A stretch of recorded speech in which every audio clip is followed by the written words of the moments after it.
காலை வேளை. நான் என் அப்பாவுடன் வீட்டிற்கு வெளியே நடந்து சென்று கொண்டிருந்தேன்.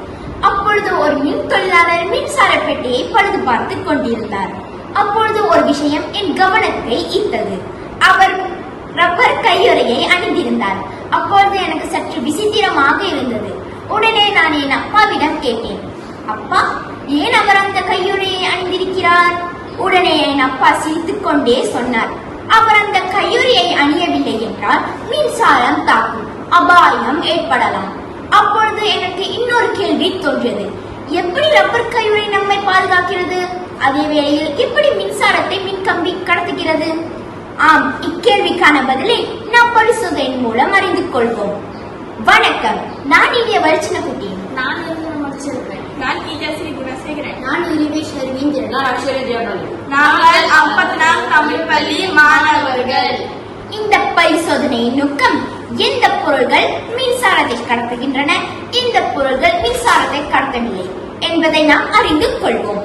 இங்கே சில பொருட்கள் ஆய்வுக்காக உள்ளன.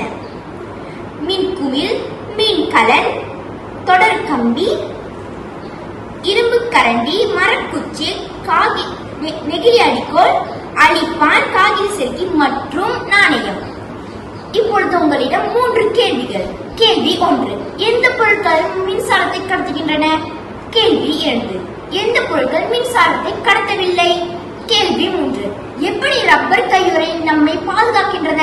இக்கேள்விக்கான பதிலை நாம் பரிசோதனையின் மூலம் அறிந்து கொள்வோம்.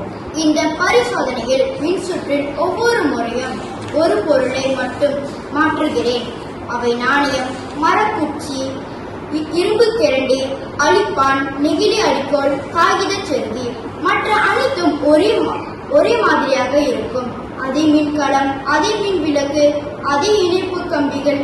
நாங்கள் உற்றறிவது விளக்கு எரிகிறதா, விளக்கு எரியவில்லையா? இப்போது பரிசோதனையை தொடங்கலாம். முதலில் இரும்பு கரண்டி.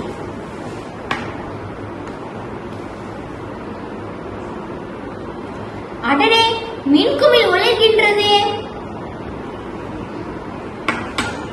இரண்டாவதாக மரக்குச்சி. ஐயையோ, மின்குமிழ் ஒளிரவில்லையே. மூன்றாவதாக நெகிழி அடிக்கோல். ஐயையோ, இப்பொழுதும் மின்குமிழ் ஒளிரவில்லை. நான்காவதாக அழிப்பான்.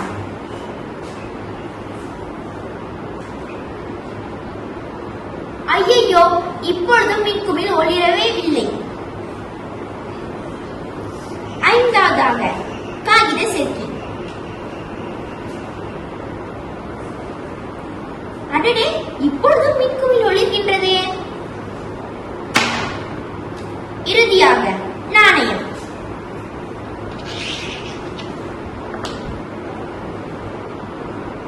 அடடே, மறுபடியும் மின்குமிழ் ஒளிர்கின்றது.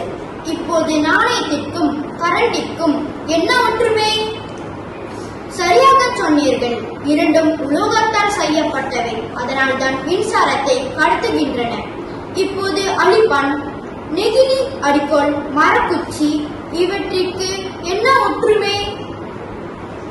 இவை மின்சாரத்தை எளிதாக கடத்துவதில்லை. இப்பொழுது நான் ஆரம்பத்தில் கேட்ட கேள்வி உங்களால் பதில் சொல்ல முடியுமா? மின் தொழிலாளர் ஏன் ரப்பர் கையுறையை அணிந்திருக்கிறார்? ஆம், ஏனெனில் ரப்பர் ஒரு மின் அறிவியல் கடத்தி. அதனால் மின்சாரம் உடலுக்கு செல்லாமல் தடுத்து மின் தொழிலாளரை பாதுகாக்கின்றது. இன்று நாம் புத்தகத்தை மட்டும் படிக்கவில்லை, ஒரு உண்மையான கேள்விகளுக்கு தொடங்கி ஊகித்தோம், உற்றறிந்தோம், புரிந்து கொண்டோம். அதுவே அறிவியல். அறிவியல் என்பது பதில்களை மனப்பாடம் செய்வது அல்ல, கேள்விகளை கேட்டே சோதித்துக் கொள்வது ஆகும். நன்றி, வணக்கம்.